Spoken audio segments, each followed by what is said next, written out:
Marwari media आप देख रहे हैं। आज है 25 सितंबर 2025 गुरुवार का दिन, हिंदू तिथि आश्विन माह की चतुर्थी। नजर डालेंगे आज की बड़ी खबरों पर। शुरुआत करेंगे देश की बड़ी खबर के साथ। बड़ी खबर केंद्र शासित प्रदेश लद्दाख को पूर्ण राज्य का दर्जा देने की मांग को लेकर लेह में बुधवार को हिंसक प्रदर्शन हुआ। छात्रों की पुलिस और सुरक्षा बलों से झड़प हो गई। इसमें 4 लोगों की मौत हो गई। प्रदर्शन के दौरान छात्रों ने पुलिस पर पत्थरबाजी की, भाजपा ऑफिस और सीपीआरएफ की गाड़ी में आग लगा दी। उधर प्रशासन ने लेह में बिना अनुमति रैली प्रदर्शन पर बैन लगा दिया है। दरअसल छात्र सोशल एक्टिविटी सोनम वांगचुक के समर्थन में विरोध प्रदर्शन कर रहे थे। वांगचुक पिछले 15 दिनों से भूख हड़ताल पर बैठे थे। मांग पूरी नहीं होने पर विरोध में प्रदर्शनकारियों ने कल बंद बुलाया था। इसी दौरान हिंसा हो गई। आगे बढ़ेंगे आपके लिए एक और बड़ी और काम की खबर। वोटर लिस्ट में नाम हटाने जोड़ने के लिए अब आधार वेरिफिकेशन जरूरी होगा। इसके लिए चुनाव आयोग ने अपने पोर्टल और ऐप पर एक नया ई साइन फीचर भी शुरू कर दिया है। यह दावा अंग्रेजी अखबार इंडियन एक्सप्रेस की रिपोर्ट में किया गया है। रिपोर्ट के मुताबिक 23 सितंबर से पहले आधार वेरिफिकेशन जरूरी नहीं था। यानी कि अब अगर कोई भी व्यक्ति वोटर लिस्ट से नाम हटाता है या जोड़ता है तो आधार वेरिफिकेशन जरूरी होगा। एक और बहुत बड़ी खबर, पहलगाम हमले के आतंकियों का मददगार पकड़ा गया है। जम्मू कश्मीर पुलिस ने बुधवार शाम को यह जानकारी दी। पुलिस के मुताबिक आरोपी का नाम यूसुफ कटारी है। 26 साल का आरोपी कुलगाम का रहने वाला है। पुलिस ने बताया कि आरोपी यूसुफ ने हमले को अंजाम देने से पहले आतंकियों को लॉजिस्टिक सपोर्ट मुहैया करवाया था। उसे गिरफ्तार करने के बाद 14 दिन की पुलिस रिमांड पर भेजा गया है। बहरहाल आगे बढ़ जाते हैं। राजस्थान से बड़ी खबर, प्रधानमंत्री मोदी 4 महीने में दूसरी बार राजस्थान आ रहे हैं। पीएम मोदी आज यानी कि गुरुवार को बांसवाड़ा के नापला में जनसभा को संबोधित करेंगे। वे यहां से राजस्थान में करीब 1,08,468 करोड़ के विकास कार्यों का शिलान्यास और लोकार्पण करेंगे।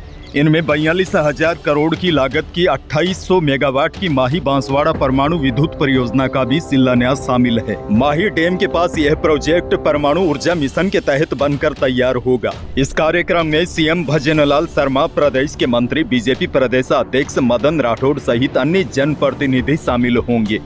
और देखिए बड़ी खबर आपको यह भी दे दूं, पीएम के कार्यक्रम के लिए सभा स्थल पर 3 डोम बनाए गए हैं। 1 लाख से ज्यादा लोगों के लिए बैठने की व्यवस्था की जा रही है। बुधवार को प्रशासन के आला अधिकारियों ने सभा स्थल और पार्किंग सहित कई अन्य व्यवस्थाओं का जायजा लिया। अच्छा, बड़ी खबर यह भी देखिए, आज राजस्थान के लोगों को 3 बड़ी सौगात मिलेगी। राजस्थान में यात्रियों की सुविधा के लिए उत्तर पश्चिमी रेलवे आने वाले दिनों में 3 नई रेल सेवाएं शुरू करने जा रहा है। इनमें जोधपुर, उदयपुर और बीकानेर के यात्रियों को तेज और आरामदायक और सुविधाजनक यात्रा का विकल्प मिलेगा। राजस्थान को आज 3 नई वंदे भारत ट्रेनों की सौगात मिलेगी। पीएम मोदी इसका वर्चुअली उद्घाटन करेंगे। खैर आगे बढ़ेंगे। जयपुर से बड़ी खबर, राजकीय पंडित दीनदयाल उपाध्याय हॉस्पिटल में एक महिला के पेट में 6 किलोग्राम वजन के बालों का गुच्छा ऑपरेशन करके निकाला। यह ऑपरेशन दूरबीन के जरिए किया गया और डॉक्टरों का दावा है कि इतना बड़ा बालों का गुच्छा अमूमन सामान्य सर्जरी यानी कि चीरा लगाकर ही निकाला जाता है, लेकिन यह राज्य में पहला केस है जब इसे दूरबीन की मदद से निकाला गया। हॉस्पिटल के अधीक्षक डॉक्टर लिनेश्वर हर्षवर्धन ने बताया कि 36 साल की महिला जयपुर की रहने वाली है। यह महिला पिछले सप्ताह 16 सितंबर को पेट में दर्द की शिकायत को लेकर अस्पताल पहुंची थी। अब 6 किलोग्राम वजन के बालों का गुच्छा निकलने के बाद महिला पूरी तरीके से स्वस्थ है। आगे बढ़ेंगे। भीलवाड़ा से बड़ी खबर, कल मैंने आपको खबर भी दी थी। भीलवाड़ा जिले के बिजोलिया क्षेत्र में एक दिल को झकझोर देने वाली घटना सामने आई है। यहाँ जंगलों में किसी निर्दयी मां ने 10-15 दिन के मासूम के मुंह में पत्थर ठूसकर और उसके बाद उस पर फेविक्विक लगा दिया ताकि बच्चा रो न सके और उसे मरने के लिए छोड़ दिया। गनीमत ये रही, पशु चराने वाले चरावे की नजर बच्चे पर पड़ गई। उसके बाद बच्ची को तुरंत अस्पताल ले जाया गया। अब बड़ी जानकारी यह है, 15 दिन के बच्चे का एक पैर गर्म पत्थरों से जल गया है। मासूम के मुंह में पत्थर ठूसकर होठों पर फेविक्विक चिपकाने से बच्चे के होठों पर भी जख्म आ गए हैं। ऐसे में बच्चे की बॉडी में इन्फेक्शन फैलने से हालात क्रिटिकल बनी हुई है, यानी कि बच्ची की हालत ठीक नहीं है। भीलवाड़ा जिला हॉस्पिटल में बच्चे को ऑक्सीजन सपोर्ट में रखा गया है। आगे बढ़ना होगा। एक और बहुत बड़ी खबर, एसआई भर्ती 2021 फिलहाल रद्द रहेगी। हाई कोर्ट की डिवीजन बेंच के फैसले पर रोक लगा दी गई है। यानी एसआई भर्ती 2021 मामले में सुप्रीम कोर्ट ने हाई कोर्ट की डिवीजन बेंच के आदेश पर रोक लगाते हुए यथास्थिति के आदेश दिए हैं। शेखावाटी अंचल से बड़ी खबर। यूडीएच मंत्री झाबर सिंह खर्रा ने शेखावाटी में नहरी पानी के लिए अभी तक यमुना जल प्रोजेक्ट की डीपीआर नहीं बनने के मामले में कहा कि 6 महीनों में डीपीआर तैयार होगी। सीकर में मीडिया से बातचीत करते हुए खर्रा ने कहा कि शेखावाटी में यमुना का पानी आने में यहां की तस्वीर और तकदीर दोनों बदलेगी। इसके लिए दोनों राज्यों के बीच समझौता भी हो चुका है। वहीं इस मौके पर यूडीएच मंत्री ने सीकर में नए मास्टर प्लान को लेकर कहा कि यूआईटी की सीमा का विस्तार अगले महीने तक होगा। इसके बाद मास्टर प्लान 2047 का पूरा प्रारूप प्रकाशन होगा। खैर आगे बढ़ेंगे। बड़ी खबर। राजस्थान के उत्तर पश्चिमी जिलों के किसानों ने प्रधानमंत्री मोदी से गुहार लगाई है कि पाकिस्तान को एक बूंद पानी भी न जाने दिया जाए। किसान संगठनों का कहना है कि जब राज्य के लाखों एकड़ खेत पानी का इंतजार में सूखे रहे हैं, तब पंजाब सरकार ने जुलाई में 20 सितंबर के बीच लाखों क्यूसेक पानी पाकिस्तान की ओर बहा दिया। किसान संघर्ष समिति के प्रवक्ता सुभाष चंद्र सहगल ने कहा है कि यह पानी राजस्थान की नहरों में मोड़ा जाना चाहिए था, लेकिन ऐसा नहीं हुआ।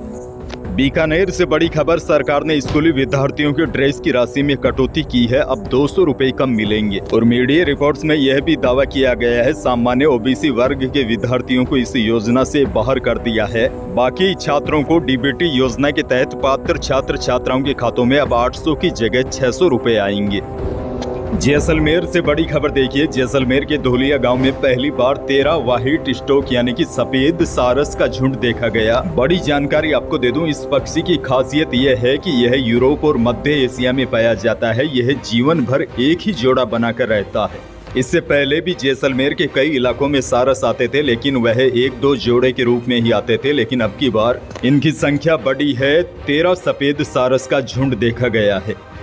राजधानी जयपुर से बड़ी खबर। भ्रष्टाचार निरोधक ब्यूरो ने बड़ी कार्रवाई की है। यहां कानोता थाने के सहायक उप निरीक्षक यानी कि एएसआई बने सिंह को 30,000 रुपए की रिश्वत लेते रंगे हाथों दबोचा है।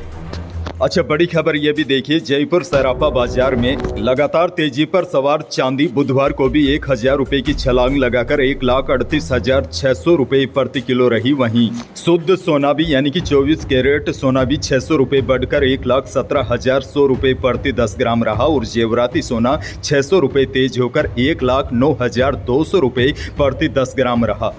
वहीं 18 कैरेट सोना 91,300 रुपए प्रति 10 ग्राम पहुंच गया।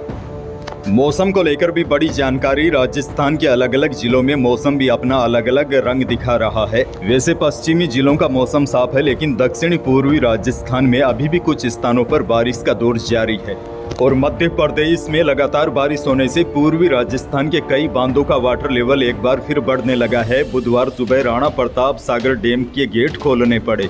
अब देखिए बड़ी जानकारी यह है। मौसम केंद्र जयपुर के निदेशक राधेश्याम शर्मा ने बताया, उदयपुर कोटा संभाग के कुछ भागों में आगामी 1-2 दिन मेघ गर्जन के साथ कुछ स्थानों पर हल्की से मध्यम बारिश होने की संभावना है। जबकि भरतपुर, जयपुर, अजमेर संभाग के अधिकांश भागों में मौसम अब मुख्यतः शुष्क रहने की संभावना है। और कल यानी कि 26 सितंबर को पूरे प्रदेश में मौसम साफ होना शुरू हो जाएगा। अच्छा देखिए, बात जब मौसम की हो रही है तो एक और बड़ी जानकारी दे दूं। दुनिया में एक तूफान आया हुआ है जिसका खौफ दुनिया के कई देशों में देखा जा रहा है। साल का सबसे खतरनाक तूफान रागसा मंगलवार को हांगकांग पहुंचा। इस दौरान 200 किलोमीटर प्रति घंटे की रफ्तार से तेज हवाएं चली। तूफान की रफ्तार को देखते हुए हांगकांग सरकार ने बुधवार को टाइफून वार्निंग सिंगल 10 यानी कि सबसे शक्तिशाली तूफान जारी किया है। रागसा का असर ताइवान और चीन तक देखने को मिल रहा है। ताइवान में तूफान से 17 लोगों की मौत हो गई है, कई लोग घायल हैं, जबकि 129 लोग लापता है। और वहां के मौसम ब्यूरो ने रागसा को तूफानों का राजा कहा है। रागसा का एक फिलिपिनो शब्द है जिसका मतलब है जुनूनी। हालांकि इस तूफान का असर भारत में कहीं पर भी दिखाई नहीं देगा। अंत में एक और बड़ी खुशखबरी आपको दे दूं। टीम इंडिया एशिया कप के फाइनल में पहुंच गई है। भारत ने बुधवार को बांग्लादेश को सुपर 4 मैच में 41 रनों से हरा दिया। दुबई इंटरनेशनल स्टेडियम में 169 रन का टारगेट चेज कर रही बांग्लादेशी टीम 19.2 ओवर में ही ऑल आउट हो गई। ओपनर सैफ हसन ने 69 रन बनाए। बांग्लादेश के बाकी 9 बल्लेबाज कोई भी डबल डिजिट तक नहीं पहुंचे। कुलदीप यादव ने 3 विकेट झटके। जसप्रीत बुमराह है और वरुण चक्रवर्ती को 2-2 विकेट मिले। अक्षर पटेल को भी 1 विकेट मिला। इससे पहले टॉस हारकर पहले बैटिंग करते हुए भारत ने 20 ओवर में 6 विकेट पर 168 रन बनाए। तो यही थी आज की कुछ बड़ी और महत्वपूर्ण खबरें। वीडियो को लाइक करना बिल्कुल न भूलिए और चैनल पर नए हैं तो सब्सक्राइब जरूर कीजिए ताकि आप अपडेट रहे बड़ी और काम की खबरों से। धन्यवाद।